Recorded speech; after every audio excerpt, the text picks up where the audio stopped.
Hello and welcome back to UFC 327, this time at a glance. We're going to move through this card a little quicker and try to shorten the overall video and do a recap post the fight. That being said, I think UFC 327 has a lot of promise. It's a lot of super interesting fights, a lot of very dangerous fighters with knockout ability or incredible toughness that are willing to go out there and go to war with people. And with that in mind, let's get right into it. I went 5-7 in the last card with 1 cancellation for 22, 14, and 5 overall cancellations. I got a bit lost in my Holloway favoritism in that match. I leaned a little too much on Vegas for the Garbrandt-Zhao match, and took too long of a shot on Font versus Roses Jr. For cancellations, we got a few. Christopher Alvarez is out against Prado and replaced by Charles Radtke to open it all off. Dariush and Torres is cancelled flat out with no replacement. And finally, the main event is axed, with Joshua Van and Tatsuro Taira being cancelled and pushed to 328 due to a reported minor injury to Joshua Van. What minor injury means, but we'll figure it out eventually. So let's jump right into it with the first fight of the night. 11-5 Chuck Buffalo, Charles Radtke takes on the 12-4 Francisco Prado. Prado is 12 years younger, either dead even in height or 1 inch to Prado, with 3 inches of reach, going to Radtke. As mentioned, Radtke is the killer-be-killed fighter, working heavy hands and a fairly consistent KO power, though he can be caught and even outpaced on the feet with a 2.80 to 2.63 in the striking, showing that off. There is a bit of a ground game with a 1.32 average and only 3 takedowns landed since 2024. Prado is, as mentioned, hard to get a feel for. Seems to be a finisher with 6 career KO and 6 career submission wins, but hasn't found the traction in the UFC. Pushes a decent pace with the striking of 4.09 to 4.95, which does highlight how he can be outpaced. And he can shoot takedowns, a 0.94 average, with 4 takedowns across his last 2 fights. In the opener, Radtke is the Vegas favorite, and I will be agreeing. He has found good success matching up on the feet, and in his recent fight was really able to deploy his ground game well. The ground game has been useful against Prado, and Prado has also struggled with getting his striking rolling. So in this fight, I'm going to give Radtke the edge based on that recent ground game success and the fact that his striking has been a bit more successful recently.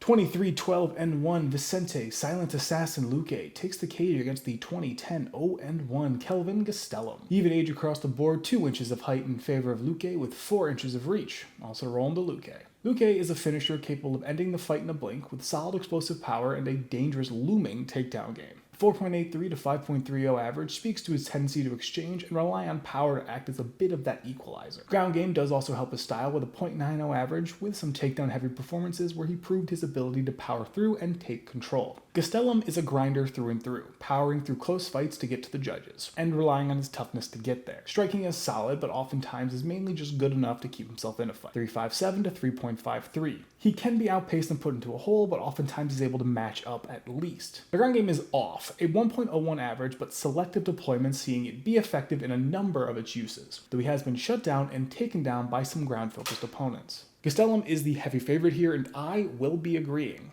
I did want to pick Luque at first, given his submission ability, but looking it over a few times, he doesn't shoot all that often, and with that, on the feet, Gastellum has been able to put together game plans and win fights through the grind, something that has worked against Luque to decent success. So I'm going to pick Gastellum. 17-6 Chris Taco Padilla takes the cage against the 11-1 Markel Mederos. Mederos is a year younger, 1 inch taller, with Padilla taking 5 inches of reach. Padilla rolls in as a finisher with 3 of his last 5 not making the final bell. Does tend to lean the striking a bit more with 9 career KO finishes and a 4.78 to a 3.87. Doesn't pull away all that much, so his fights are close in the numbers, but his power provides that definite boost. The takedowns are there, but a bit more inconsistent in the UFC, with his last 3 landed in 2024, though he does have 5 career submission wins, 1 of those in the UFC, and a 75% takedown defense. Mederos is more of a striking focus grinder, taking fights long and burying his opponents in pace or strangling the flow of the fight. 4.84 to 2.99 in the striking, speaking to his ability to pour on the pace, but in his fight against Quinones, he dealt with a close total by strangling the pace and keeping it slow. No takedowns in the UFC with an 83% takedown defense. In this match, Padilla receives the Vegas nod, and I will agree. This is a very close fight, I have to acknowledge it, and I very much could be wrong here. But Padilla is very good at slowing the fight down and racking control time on the feet. And if he can slow down Mederos' striking, which is the main part of his game plan, I think he has a good shot at winning, and I think he'll be able to execute that. 11-1 Tatiana Suarez hunts for 2 in a row against the 14-5 Lupita Lupe Godinez. Godinez is 3 years younger, 3 inches shorter, with 5 inches of reach, going to Suarez. Suarez is a ground-focused finisher capable of taking the fight long, but always threatening the finish. 4.41 takedown average with at least 2 takedowns in each of her UFC wins and submissions in 4 of her 8 UFC wins. Does seem to want to lead the action based on an 80% takedown defense, and the one fight where she was taken down, she lost, albeit against Zhang, but still. Striking is fairly slow at 295 to 1.58, speaking to how she strangles the pace of the fight and tries to fight from the driver's seat. Godinez is more of a ground-focused grinder, working at 2.96 takedown average and is a fairly consistent tool, but not something she always lands. Striking 6 nearly dead even, a 4.51 to 4.03, and is completely functional with her style, but is not bulletproof. She can get caught on the feet when opponents are able to outpace her or match her in power. Suarez is the Vegas favorite, and being boring, I'm going to agree.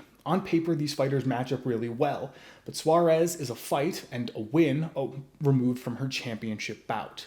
Godinez has won convincingly, but I just think that the recent fights of Suarez give her an edge in terms of experience and matchup. Godinez could undoubtedly win if she can get the control, but I'm giving the nod to Suarez based on her recent success, and I think that her game just matches up a little bit better. 25-4-0-1 Mateusz Gamer Gamrot squares off with the 15-2 El Gringo Esteban Ribovics. Ribovics is 6 years younger, a dead draw in height with a whopping inch of reach. Going to Gamrot. Gamrot is a ground-focused fighter with some finishing ability. 4 finishes and 8 UFC wins. A 5.15 takedown average, highlighting that ground focus I mentioned, with the ability to rack up monstrous takedown totals. 11 against Rafael dos Anjos. Now, that can be survived and it can be beat, but with difficulty. Not many fighters are able to do it. The striking sits at a 3.29 to 2.96, which is solid, but does rely on his ground game to slow people down and build that gap. I do have to mention a solid KO touch that, while inconsistent, is there and is dangerous. Ribovics is a striker with a focus on pushing pace and trying to draw out his power with mixed results. An 8.09 to 6.30 in the numbers, speaking to his pace and willingness to trade. No real ground game to speak of at a 0.39 average and 70% takedown defense. Now, Vegas likes Gamrot here, and honestly, I think I will agree. My main reasoning is that Gamrot is able to rack the takedowns up in his fights for that control time. And while Ribovics can shoot and survive, he has struggled when taken down. Gamrot's proven that ability to constantly threaten with them. I think it's going to cause problems with Ribovics trying to get his game plan going.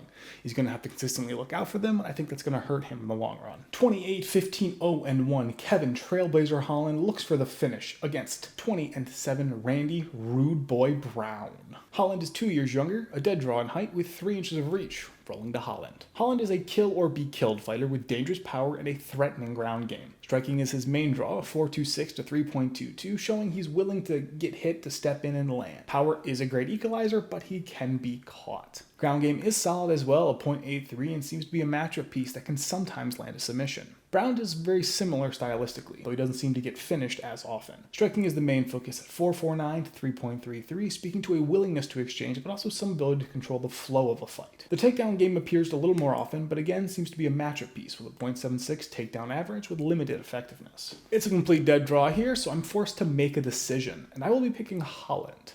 He's a bit of a streaky fighter and is coming off 2 straight losses, but I will have to side with his ability to control a game with takedowns, plus the constant threat on the feet.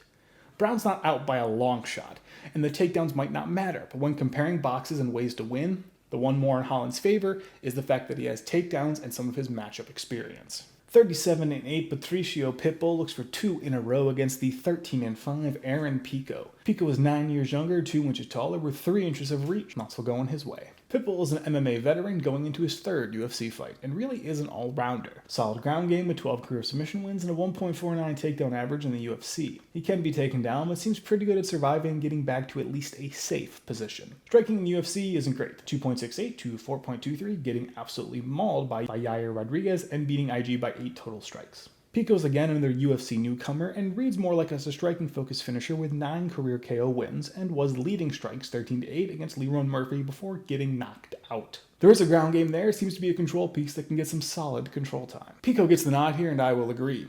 Pitbull has been around a long time and really struggled against a 5-year younger and a more athletic Yair Rodriguez.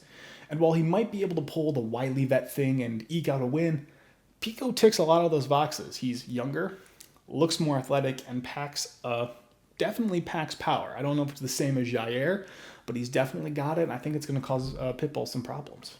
30-14 Cub Swanson goes to war with the 18-7 Nate the Train Landwher. Landwher is 5 years younger, 1 inch taller, with 2 inches of reach, also heading his way. Swanson is a finisher and lives in the swang and bang style, stepping in and dealing punishment even as he takes it. 4.79 to 4 flat, speaking to that in spades, with the recent fights highlighting it even more so with how close the numbers have. Obviously age has cost him some power, but there is still some finish touch looking at his most recent fight. The takedowns sit at 1.01, but seem to be very much recovery or disruption based. Landwher is remarkably similar, though he seems to work the takedowns a bit more. 5.63 to 5.83 in the striking, speaking to pushing pace but also getting tagged back. Power can cover the gap, but it opens him up to being finished. 0.76 takedown average, still being a match piece used selectively. This is another dead even draw, speaking to the swang and bang nature of the fighters here, but I will be rolling with Cub Swanson. This is a mixed case of blatant favoritism and recent success, but there is another point here. Swanson has been difficult to finish early in fights, many of his fights going to the third or at late second rounds. Landwher struggles when the fight goes longer. You see a lot of his losses coming from going to decision or going to the third round or going later in these fights. So I think in this fight, if Cub Swanson gets the fight that goes long, Landwher ends up going into the deeper end. I think that's where Swanson's going to thrive, being able to put his toughness and veteran grit to the test. 15-5 Dominic the Devastator Reyes hunts for the rebound against the 22-9-0-1 Johnny Walker. Walker is 2 years younger, 2 inches taller, with 5 inches of reach, also going his way. Reyes is a killer-be-killed finisher with deadly hands. 5.39 to 3.49 in the striking, speaking to both his ability to rack up the strikes and end it in a blink. That isn't to say he can't be matched on the feet, as several fighters have either surpassed him in the strikes, plus he can be caught with a KO touch. Ground game is incredibly inconsistent and seems to be a recovery piece with a 0.29 average. Walker is nearly a mirror, a killer-be-killed fighter more than willing to exchange even when it backfires horribly. 4.06 to 3.09, speaking to a slightly slower pace in comparison, with the overall fights being closer in the numbers. Obviously willing to swang and bang, resulting in him getting caught in 2 of his last 3. 0.42 takedown average seems to be entirely matchup based, with his last takedown coming in 2023. Reyes rolls in with the nod here, and while it makes sense, something in my gut tells me to go with Walker here. There's no incredible number-based reasoning to this, but Walker's a bit of a streaky fighter and is coming off a win, fighting Reyes, who just lost to an early round KO to Carlos Ulberg. So there's really only superstition and a gut check. I'm going to pick Walker here. Both fighters are finishers, so it's going to be a close fight. It's going to come down to who can either keep it controlled better or who's going to land the first blow. I'm betting on Walker. He's not going to keep control, I feel, but I think he can land the first blow. 19-5, Curtis Razor Blaydes looks to hand a loss to the 8-0, the Incredible Hawk, Josh Hokit. Hokit is 7 years younger, 3 inches shorter, with Blaydes taking 7 inches in reach. Blaydes is a decently rounded heavyweight, being able to mix in a solid takedown game with heavy hands and solid striking. 5.38 takedown average, speaking to how often he shoots and his success with getting a lot of opponents down to the ground. Off those, he gets chunks of control time and some solid ground and pound. Striking is good, a 3.56 to 2 flat, speaking to how he slows the fight down or is able to land quick. He can be caught and suppressed in the striking, but matches up well most of the time. Hokit is the newcomer with 2 actual fights, and so far has been a pure-blooded finisher, going 3-3 on KO finishes in the UFC. Inflated numbers aside, a 6.07 to 0.83 in the striking, speaking to how he's been able to take control of the fight quick. Ground game being a big backup at 8.74, with 6 landed in his Contender Series win and 1 in his most recent fight. This is about dead even according to the money men down in Vegas, but I will roll Blaydes here. One part is blatant favoritism again, and he was the headliner of the first and probably only UFC event I will ever attend, but also his experience. Sure, Hokit could win, but I think there are more things that he will have to adapt to very quickly compared to Blaydes, who has seen a lot more and is generally prepared for a lot more in a fight. Obviously, favoritism is playing a role here, but I am going to roll Blaydes. 16-0, Azamat the Professional Murzakanov looks to stay perfect against the 15-4 Paulo the Eraser Costa. Costa is 2 years younger, roughly 3 inches taller according to UFC stats, and 1 inch of reach, rolling back his way. Murzakanov looks to be a striking-focused finisher with 6 of his 7 UFC fights not making the final bell. 4.70 to 2.86 in the numbers, highlighting how he gets out quick and racks the numbers up, but also is entirely able to land a single shot to take the win. No real takedown game to speak of, a 0.55 average, with 2 landed in the UFC. in 2022 and 2023 with an 87% takedown defense. Costa is a power focus fighter. Whether it be in strikes or takedowns, the focus is his power. 6.26 to 6.2 on the striking, showing his willingness to engage, but also reliance on power to help even the odds against some opponents. Same thing carries over to the takedowns, a 0.32 takedown average with sporadic effectiveness, where he could control his opponent more and not let them get up and couldn't really be matched on the ground. Murzakanov is the heavy favorite here, and I'm going to agree. Costa's hard to get a read on for me. Maybe someone else can, I really can't get a feel for him. And in his last few fights, he has not impressed me all that much. With how willing he is to take punishment, the hot hand of Murzakanov gives me more confidence in him to win this. I don't want to say Costa's dead in the water, but I think his path to victory is a whole lot harder based on what I've seen than Murzakanov. The main event is here with the 32-5-1 Jiri BJP Prochazka squaring up with the 13-1 Carlos Black Jag Ulberg. Jiri is 2 years younger, 1 inch shorter, or dead even, with 3 inches of reach. Going to Jiri. Jiri is a wild child with dangerous power, a killer be killed style focused around dealing damage and putting some serious faith in his chin and general evasiveness. A 5.69 to 5.60 in the strikes, highlighting his style and incredible willingness to trade with anyone and everyone, even to his detriment. Not always a quick finisher, with several fights going deep into the third. Takedowns are an option, but seem incredibly matchup based at a 0.51 average and none landed since 2024. Ulberg is also a full-blooded finisher, but with much less of a wild child. A 6.54 to 4.04 in the striking, showing that off fairly well. Still an explosive power puncher, able to match up well, though he tends to finish early or go the distance. Ground game is also similar with a 0.55 average and limited deployments. One last landed in 2023. The odds are basically even with only a little deviation, but I'm going to go Prochazka here. Ulberg has a shot. There's no doubt given the nature of the two fighters here. Power versus power, finisher versus finisher. But when a fight goes longer, we see Prochazka tend to find the finish more often. And I'm sort of betting that the fight here will go long. And if I'm keeping that process, I think Prochazka takes the edge. When Ulberg goes longer, it tends to go to decision. He doesn't get the finish as much.